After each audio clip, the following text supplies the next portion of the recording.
خان صاحب کی نااہلی کے خلاف کل اسلام آباد ہائی کورٹ میں ایک درخواست دائر ہے جس پر سماعت ہونے جا رہی ہے۔ اس کے بعد کا سیاسی منظرنامہ کیا دیکھ رہے ہیں اور کیا اس کے بعد استحکام اور خان صاحب کے لیے کیا کوئی ریلیف ہے؟ دیکھیں، پہلے تو ذرا پاکستان کی بات کرتے ہیں۔ یہ ہفتہ جو ہے یہ پوری دنیا میں بہت سے عام واقعات اس ہفتے، اگلے ہفتے، 10 دن 15 دن میں، اور اس کا پھر اثر جو ہے وہ پاکستان پہ ہوگا۔ اور یہ بات ہمیشہ میں کہتا رہا ہوں کہ پاکستان میں جو کچھ ہوگا وہ خطے کے حالات اور واقعات طے کریں گے۔ آج نسبتاً ہمیں خاموشی نظر آئی ہے، اور یہ بہت عرصے کے بعد ایسا ہوا ہے، میرے خیال سے کئی مہینوں کے بعد یا کئی سالوں کے بعد شاید، کہ جب کوئی پریس کانفرنس یا جلسہ یا کوئی تیز بیانات، تیز و تند بیانات ہمیں نظر نہیں آئے تمام روز۔ اور اس کی اب جو عدالت میں کل معاملہ جا رہا ہے اس پہ تو ظاہر سی بات ہے کہ کس طرح سے عدالت دیکھتی ہے خان صاحب کی نااہلی کے خلاف جو پٹیشن ہے۔ اور اسی ہفتے یقیناً انہوں نے جمعے یا جمعرات کی جو بات کی ہے کہ ایک لانگ مارچ کا وہ اعلان کریں گے وہ اب اس کی تاریخ جو ہے وہ فوراً بھی دے سکتے ہیں، اور اس کی تاریخ وہ ہو سکتا ہے اسی مہینے دیں یا وہ ڈیپینڈ کرتا ہے کہ کیا ان کی تاریخ، نومبر کے پہلے ہفتے میں بھی کچھ لوگ کہتے ہیں کہ جا سکتی ہے۔ لیکن اس کے ساتھ ساتھ ایک بہت اہم اور سنجیدہ مذاکرات ہو رہے ہیں جو کہ تحریک انصاف اور حکومتی اتحاد کے درمیان، یا مسلم لیگ نون کہہ لیں اس کو، اور وہ سنجیدہ مذاکرات ہو رہے ہیں اس لیے کہ کسی نتیجے تک پہنچا جائے، اور میرا یہ خیال ہے کہ کوئی نہ کوئی نتیجہ اس کا نکلے گا۔ اور میں یہ بات کیوں کہہ رہا ہوں، ایک گمان کر سکتا ہوں اگر نتیجہ نہیں نکلتا، حالات بگڑتے ہیں تو پھر بھی کیا صورتحال ہوتی ہے، اس پہ بھی ہم بات کرتے رہے ہیں۔ لیکن یہ جو مذاکرات ہیں یہ سنجیدہ، ان کو میں اس لیے کہہ رہا ہوں کہ ایک تو اسٹیبلشمنٹ کی اس میں کوشش ہے کہ سیاسی جماعتیں آپس میں بیٹھ کے سیاسی معاملات کو حل کریں، تو ان کی طرف سے ایک جو ہے وہ آپ سمجھ لیں کہ ایک طرح سے فیسیلیٹیشن کی گئی ہے، لیکن وہ مذاکرات میں نہیں بیٹھے، مذاکرات سیاسی جماعتوں کے نمائندے کر رہے ہیں، اور دونوں طرف سے سنجیدہ، یعنی ایسی شخصیات ہیں جو کہ بہت زیادہ میڈیا پر نہیں آتے اور بات بھی نہیں کرتے اور معاملات کی نزاکت کو بھی سمجھتے ہیں۔ یعنی ہم تصور کر سکتے ہیں کہ ایسی شخصیات دونوں طرف موجود ہیں جو بہت زیادہ نہیں بات کرتے، انٹرویوز نہیں دیتے، میڈیا تک نہیں آتے۔ ہم گمان کر سکتے ہیں کہ پرویز خٹک صاحب ہوں گے، اور ہم گمان کر سکتے ہیں کہ اسد کیسر صاحب ہوں گے تحریک انصاف کی طرف سے، اور ہم گمان کر سکتے ہیں کہ ایاز صادق صاحب ہوں گے۔ ایاز صادق صاحب جو ہیں وہ اسپیکر بھی رہے ہیں، اسد کیسر صاحب بھی اسپیکر رہے ہیں، اور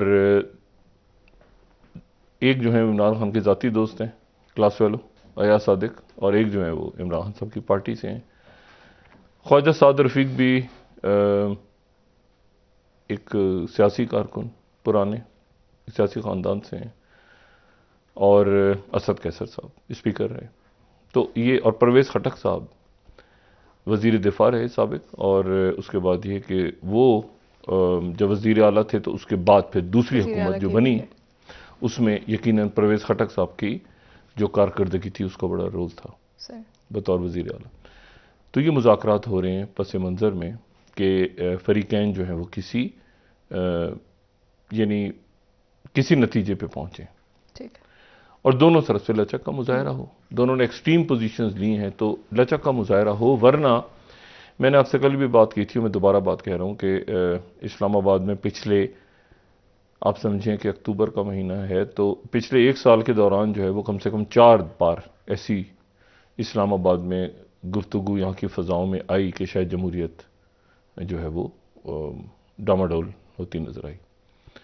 ایک اس وقت جب ایک اہم تقرر ہو رہا تھا گزشتہ سال اکتوبر میں، اور اس کے بعد جب یہ تحریک عدم اعتماد، اور پھر اس کے بعد جولائی، مئی میں 25 مئی، اور پھر اس کے بعد جو ہے وہ پرسوں رات لیکن یہ تصادم جو ہے اس میں پہلے بھی میں نے بات کی تھی کہ اس میں فائدہ کسی کا بھی نہیں ہوگا، ملک کا بھی نقصان ہوگا، اور اس میں میز کے اس طرف بیٹھی جو ہے وہ 9 ستارے، ان کا بھی نقصان ہوگا، اور ادھر بیٹھی ہوئی یعنی 5 جولائی کو میں سے مشابہ ادھر بیٹھے ہوئے جو دونوں کا نقصان ہوگا۔ اس میں کوئی، جب 5 جولائی کے دن جمہوریت گئی تھی، ایک سیاہ دن، تو اس دن اس کے بعد جو ہے وہ اظہر خان صاحب نہیں آئے تھے، اظہر خان صاحب بھی نہیں آئے تھے، اور بھٹو صاحب بھی جو ہے وہ پھانسی لگ گئے تھے، اور بھٹو صاحب کے دائیں بائیں بیٹھی شخصیات جو تھیں وہ ضیاء الحق صاحب سے کہہ رہی تھیں کہ آپ جلدی پھانسی دیں، اور سامنے جو جماعتیں بیٹھی تھیں، اظہر خان صاحب ہوں یا ولی خان صاحب ہوں یا مفتی محمود صاحب ہوں، وہ بعد میں سارے پھر جماعت اسلام میں بھی کچھ عرصے کے بعد نکل گئی تھی ضیاء الحق صاحب کی کابینہ سے، اور پھر وہ سب جو ہے وہ ایم آر ڈی موومنٹ کا حصہ بنے تھے جماعت اسلامی کو چھوڑ کے غالباً۔ تو میں صرف یہ کہنا چاہ رہا ہوں کہ اس میں نقصان ان سب سیاسی جماعتوں کا ہوگا، اور پھر اس کے بعد پھر وہ کیا ہوتا ہے کیا نہیں ہوتا، دنیا اس پہ انٹرسٹڈ، لوگ اس وقت پاکستان کو دیکھ رہے ہیں اور پاکستان کے اندر جمہوریت کو دیکھ رہے ہیں، اور یہ بھی دیکھ رہے ہیں کہ ہمارے لیڈرز کتنے ملک کو پہلے کتنا رکھتے ہیں۔ تو یہ بیٹھ کے بات کرنی ہوگی، اور اچھا ہے کہ ہو رہی ہے اس وقت۔ اب اس میں، اس سے پہلے کہ میں داخلی صورتحال پہ بات کروں، میں یہ جو بات کہتا ہوں کہ خطے کے حالات اور واقعات پاکستان پہ اثر انداز ہوں گے، اس میں یہ بات کیوں کہہ رہا ہوں اب اس وقت، کہ اگلے ایک ہفتے میں جو کچھ ہوگا اس کو آپ ذرا دوسرے تناظر میں بھی دیکھیں۔ پہلی بات تو یہ ہے کہ جو بات اس دن کہی تھی وہ میں دوبارہ کہوں کہ یہ جو توشہ خانہ کے، میں اس بات کو بالکل نہیں اس بحث میں جانا چاہتا کہ یہ توشہ خانہ کیس ریفرنسز پیپلز پارٹی کی قیادت بھی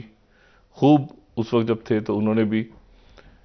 توشہ خانہ سے بہت سارے تحائف، بہت ریفرنسز بنے ہوئے ہیں، مسلم نون کے دور میں بھی یقیناً توشہ خانہ پہ، اب جا کے پر یہ اپنا شہباز شریف صاحب کہہ رہے ہیں کہ میں توشہ خانہ جو ہے اس کو سجاؤں گا، وہیں پہ رکھوں گا وزیر اعظم، اس سے پہلے کیا ہوتا رہا۔ یہاں پر معاملہ تھوڑا سا، اس کے 2-3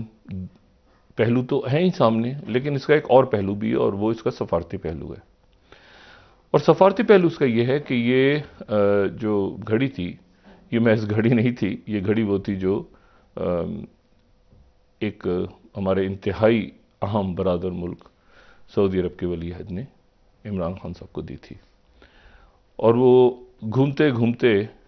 بازار سے ادھر سے ادھر، ادھر سے ادھر، کیونکہ وہ دنیا میں تھوڑی ہی گھڑیاں اس طرح کی بنتی ہیں، تو وہ واپس ان تک پہنچ گئی، تو یہ بات ڈپلومیٹکلی کافی خراب ہوئی، اور اس کے ساتھ ہی پھر اس وقت اصل میں حالات دنیا کے کچھ مختلف تھے، تو یہ بھی شاید اندازہ نہیں ہوگا اس وقت کہ کبھی ترکی اور سعودی عرب کی دوستی بھی ہو جائے گی، یا کبھی قطر اور سعودی عربیہ کی دوستی بھی ہو جائے گی، تو وہ معاملات کو جو ایک متبادل OIC اور وہ ملکوں کی ہو گئی دوستی سب کی آپس میں، اور اس کا جو وہ معاملات تھے وہ یہاں پہ پھر آئے، اور اسی طرح سے چائنا کے ساتھ جو معاملات تھے وہ خراب ہوئے اس وقت جب پہلا، دیکھیں پاکستان کے جو وزیر اعظم ہوتے ہیں عموماً وہ یہ ہوتا ہے کہ پہلا دورہ ان کا سعودی عربیہ یا چائنا کا ہوتا ہے روایتی طور پہ،